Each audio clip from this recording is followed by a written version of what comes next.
Let's just skip the small talk and jump right into this explainer. You know, if you've ever looked at a baby and wondered why their proportions are, well, a little funny, or how our bodies just know exactly which parts to grow and when, you are definitely in the right place. Today, we're decoding a really fundamental rule of human biology called the cephalocaudal gradient of growth. We'll track how this biological blueprint shapes us, literally, from the womb all the way to the orthodontist's chair. So what does this actually mean? At its absolute core, the cephalocaudal gradient is just a fancy way of saying we develop from the top down. Our bodies don't just expand all at once like you're inflating a balloon. No, the golden rule here is that structures closer to the head develop earlier, and they grow much, much faster. Meanwhile, the parts further down develop later on, but they keep growing for a significantly longer period of time. It's honestly a highly choreographed sequence. To really lock this concept in, let's quickly break down the Latin roots. Cephalo simply means head, and caudal refers to the tail, or, in human terms, our lower limbs and feet. Add gradient, which just means a gradual shift, and suddenly this isn't just medical jargon anymore. It's a literal, physical roadmap showing this wave of development sweeping right from the very top of our bodies down to the bottom. And because of this top-down gradient, our body proportions are always in a constant state of flux, right from fetal life into adulthood. We actually shift sequentially through 4 major phases: prenatal, birth, childhood, and adulthood. And at every single step along the way, that biological growth engine is just steadily, relentlessly moving downward. Okay, starting with the prenatal phase, or intrauterine development, this gradient is at its absolute most extreme. During this time, growth strictly follows that top-to-bottom direction, so the head takes total priority. It's by far the fastest-growing part of the entire body. And what's really fascinating is there's even a gradient within the head itself. The cranium, the part housing the brain, develops way earlier than the face. Meanwhile, the structures further down, like the trunk and limbs, well, they stay relatively underdeveloped, basically just waiting for their turn in the sequence. And that leads us to probably the most startling fact of prenatal growth. During fetal life, the head takes up a massive 50% of our total body length. I mean, half of our entire length is just our head. Think about that. If human growth were uniform from the start, we'd all be walking around as adults, looking like giant bobbleheads. But thanks to this gradient, the cephalic end gets a massive early start, completely dominating our physical proportions before we're even born. Fast forward to when we actually reach birth, and things are just starting to balance out. The head drops from that wild 50% down to roughly 39% of our total body length. So it's still comparatively massive, but that downward shift has definitely begun, and the legs now make up about 1/3 of our total length. We are officially witnessing the gradient physically moving away from the head and down the rest of the body. Once we're born, the postnatal growth engine officially shifts downwards. This is such a critical transition.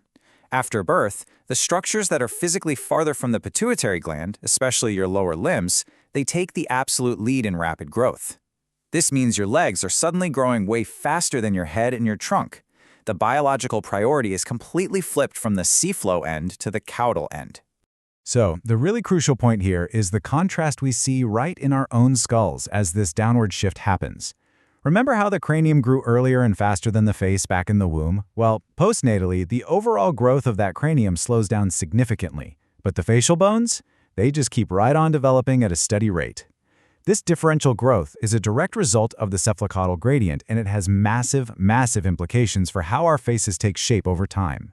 Fast forward all the way to adulthood, and the contrast is just incredible. Because your legs have been growing rapidly for a much longer period after birth, they now make up an entire half, literally 50% of our total body length. Meanwhile, because cranial growth slowed down so early in life, the head is relatively much smaller now, making up just 12% of our total length. The gradient has finally completed its journey. Just think back to that fetal stage where the head was half of our entire body.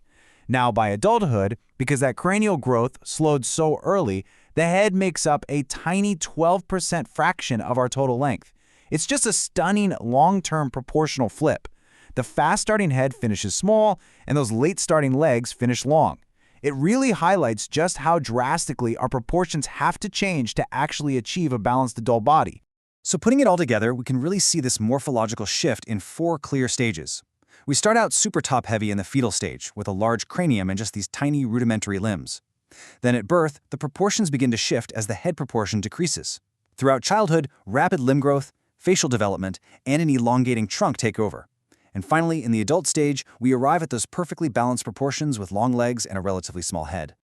Now, you might be wondering, why does this biological quirk even matter outside of a biology classroom? Well, if you've ever had braces or gone through that incredibly awkward teenage dental phase, you've experienced it firsthand. Understanding this gradient is absolutely the ultimate tool for orthodontists. It explains all those changes in facial proportions as we age, and it is absolutely essential for doctors trying to perfectly time your dental treatments to coincide with your specific growth stages. Here is exactly where the gradient directly impacts your teeth.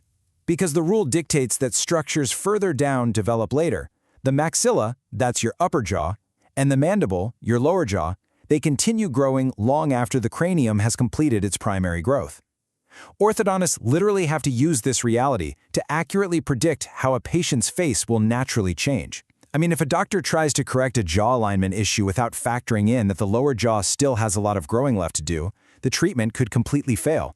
Timing is quite literally everything here, and the gradient, well, that provides the schedule.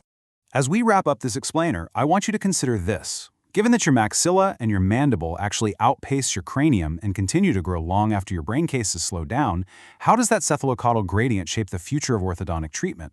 It's not just prenatal trivia, it's an active biological clock ticking inside your face right now.